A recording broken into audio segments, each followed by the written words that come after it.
Hi, good morning, and welcome to the ZP vlog and podcast. So every Thursday at 8 a.m., we like to do a vlog and podcast about the news from Zimmer Peacock for this week. So I just want to say thank you for coming along this morning. I'm sure we'll be joined by Aftab in a bit, and I just want to say thank Aftab for his comments during the webinar on Thursday. So every Thursday at 8 a.m., many of you might know that we do a webinar for the members of our ZP Developer Zone, and this Thursday was a little unusual because we were in LA, and I was doing it at midnight, and I think Aftab appreciated that, so it was nice to have the comments. So let me jump into this week. So we use this vlog and podcast as an opportunity to sort of talk about news that we put out, during the week. And so one of the pieces of news we put out during the week was a video really talking about multiplexing and customization. So a lot of the time at ZP, we do get a lot of questions from people saying, I want to do a customization of an electrode. And that's and often actually I kind of feel like it's too early on. People just drive straight into a customization or request for customization.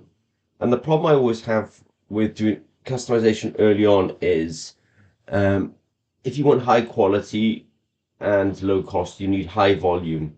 You need high volume manufacturing, whereas customization um, itself means that you're probably low volume. So you're going to have a low volume piece, and therefore going to have to either pay high costs for it or accept low quality. So I try to steer people away from doing too early customization and actually suggest that they take a look at some of our hyper value electrodes, because when people need 2, 3, 4, 5, 6 electrodes, we provide these hyper value electrodes in sheets if people request it, and therefore they can just cut out the number of electrodes that they actually need. So it's a low cost way of getting to customization without actually having to do a custom design and a custom screen. I just want to say good morning to Ahmet. Nice to see you this morning, Ahmet. So that was one of the pieces of news we put out there this week, which is a video discussion about the pitfalls of customization and how to get multiplexed electrodes just by using a sheet of our hypervalue electrodes and actually just cutting out essentially what you need. Now, some other news that we put out there this week is that Zimmer and Peacock will be going to Medica 2022.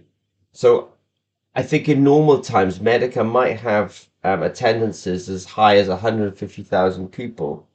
Now this year, we think that the attendance was more like 40,000 people because, we're on the back end or the trail end of COVID-19, unfortunately.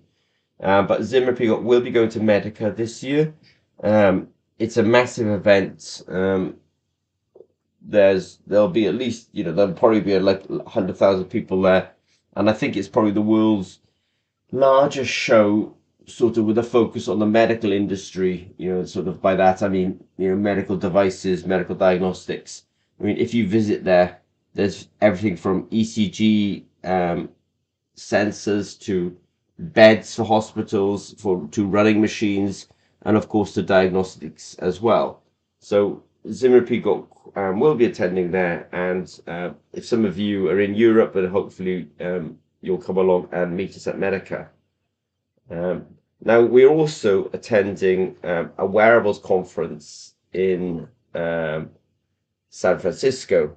So you'll see some various blogs, and I'll comment on it today. We were in LA this week. We'll definitely be back in California several times, but this year.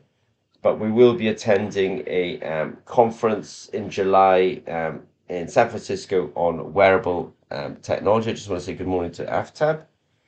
So we will be attending this conference, and it's as this conference is called Wearable Technologies Conference. Then does have a focus on wearables, and so there's a lot of activity in the USA on wearables at the moment. And Zimmer and Peacock, we do have a lot of programs with US companies around the subject of wearables. And if obviously, like Ahmet and Aftab, if you follow our blogs and our webinars, you know that we're very active in wearables. We have our micro needles, we have our EC electronics, we have our fish tag projects. So we are very active in wearables. I even think that there's a PhD at NTNU at the moment around bioelectronics, and that's possibly on implantables rather than wearables. But wearables is a very interesting subject at the moment, whether it's transdermal using microneedles or whether it's actually sweat analysis, sort of using microfluidics. So we will be exhibiting there. Now, something else I wanted to just discuss quickly. On our website this week, we've just put a picture up of Evan and myself as the two founders of Zimmer and Peacock. The significance of the picture is it was taken in LA. So the background, if you're watching the vlog, is the Pacific Ocean, and we're out on one of the piers. It's very rare that we actually do something other than work, but this quick picture was in some ways work. We were having a working dinner on that evening, and we were in LA to actually discuss with some potential partners how to grow the business. So we put as a tagline to this photo, ZP is driving sustainable growth. And I think that, what we mean by that is that ZP, we have a growth culture and a growth mindset. We know that we want to keep on growing our business so that we can essentially do more good with the business and also bring in all the great engineers around the world who actually want to join us. And if you want to do that, then you have to be growing. But we do now put this, or have put the tag in front of it, sustainable growth, because, we are also environmentally aware. We have sort of ESG, environmental, social, and governance in our mindset. We want to do good, we want to grow, but we want to grow in a sustainable manner, and that doesn't mean at the consequence of things like our environment, our food production, our water quality, etc., like that. So yes, we do have a growth mindset at ZP. We do it because means we can retain and promote the great engineers we have and the great scientists we have, and it also means that we can bring in other great scientists and engineers as well. But it has to be sustainable growth. Now, this is also some news from Zimmer Peacock this week. We've been invited by the University of Oxford, the University of Oxford's chemistry department, to exhibit at Oxford Botanical Gardens. So the Oxford Botanical Gardens and Arboretum apparently is having its 400 year anniversary. And as part of that, the chemistry department has been invited to do sort of what they call an outreach program. And then the chemistry department, as part of that outreach program, has actually invited Zimmer and Peacock, because we started off with a chili sensing technology, then we licensed that quite a long time ago now. We actually, we're really happy. We sort of sell quite a few of these days. And, so as part of that, we'll be actually exhibiting at the University of Oxford, or at the Oxford Botanical Gardens. And we will be showing the chili sensor in action there and doing live demonstrations. I think I mentioned in last week's webinar that we were also going to be exhibiting at the NEC, the National Exhibition Centre. That's quite interesting because it's actually a sort of BBC, the British Broadcasting Corporation show. And so we'll be exhibiting both at the NEC at the BBC event. If they find it interesting enough, it possibly appear on the news, we'll see. And we're also then exhibiting at the Oxford Botanical Gardens. So the food sense will be out and about quite a bit over the UK summer. So I suppose I've been talking about wearables a little while ago, and saying, oh yeah, we're going to go to San Francisco and we're going to go to an exhibition on wearables there. I think this will be particularly relevant to people like Ahmet who are interested in small potentiostats. So the potentiostat that we're showing on the vlog, if you're following the vlog, it's actually an easy flex in the box on this one. So we got an easy flex. We make this 3D printed box available to people who have purchased it. So they can print this box out, they can get these straps, and they can essentially start putting sensors onto the skin. Now, the thing about putting sensors on the skin is this box is a good proof of principle, so it will really kind of help people tell their story. Do we think this box is perfect and can't be improved? No, but it's a nice little box that our engineers have developed. You can strap it on the arm. It will carry everything for the easy flex, and you essentially have sort of one step closer to making a wearable biosensor. And I mentioned Ahmet because he'll particularly like the kind of electronics that goes into this. I also just want to comment, because we do this vlog and podcast live. We do it live every Sunday, 8 a.m. London time. I just want to say hi to Aftab and his comment about he'd love to see the chili pot on the BBC News. Yeah, that would be a bit of a coup. So we'll see, Ahmet, but at least we'll try. Not Ahmet, say Aftab. My apologies. And then the next piece of news from Zimmer and Peacock.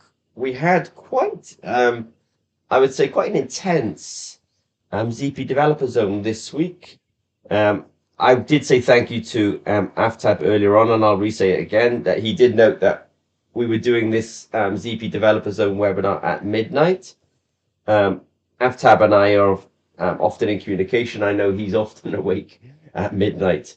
But yeah, we did the webinar at midnight because we were in, as I say, California, which I've commented on a few times, I know.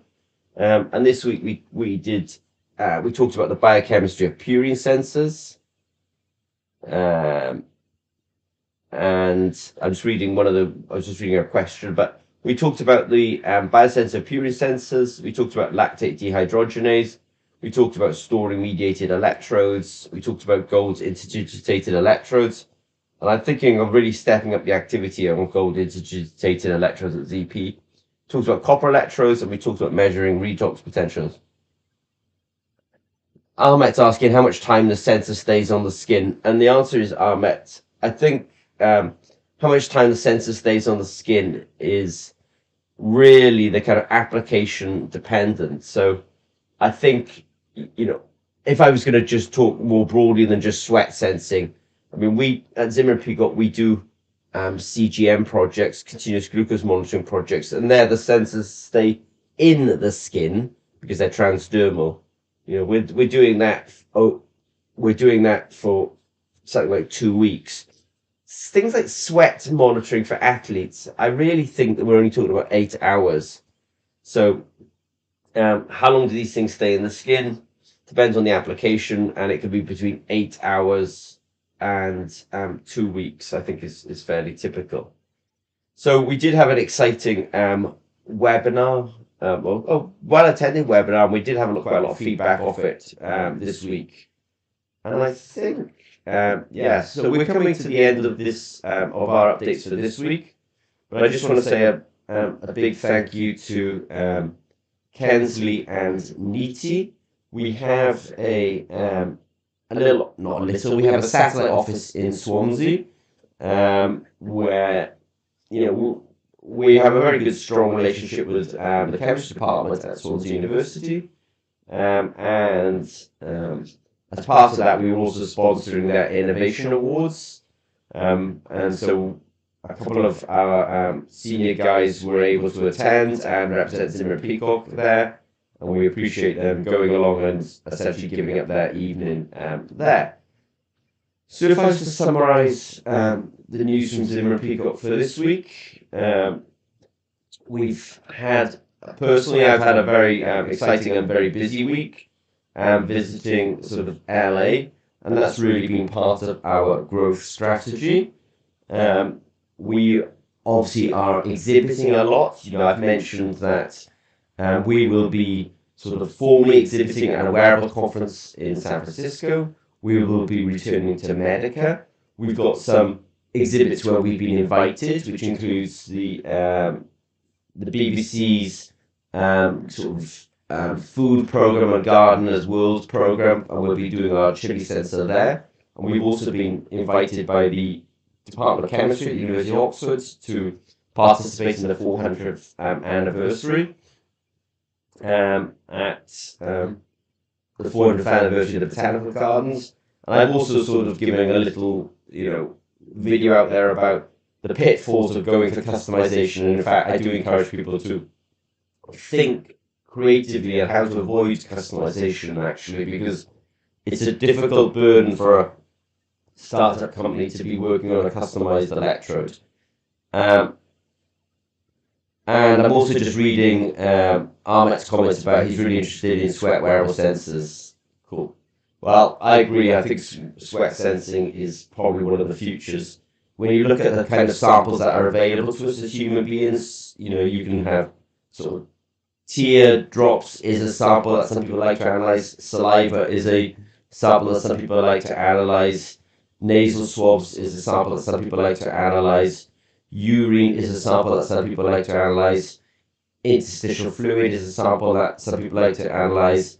Then you've got kind of capillary blood, which is finger stick, and then venous blood, where it actually gets drawn through a syringe.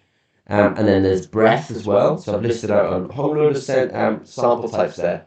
But I think sweat is possibly one of the least explored, if not the only thing that's really monitored is sweat. Is you can diagnose cystic fibrosis from sweat.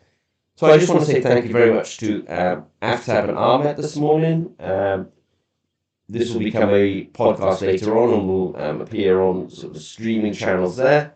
Otherwise, we will do our webinar on Thursday at 8 a.m. This time I will be back in London time, so no midnights. But thank you very much, guys, and thank you very much if you listen later on to the podcast or vlog.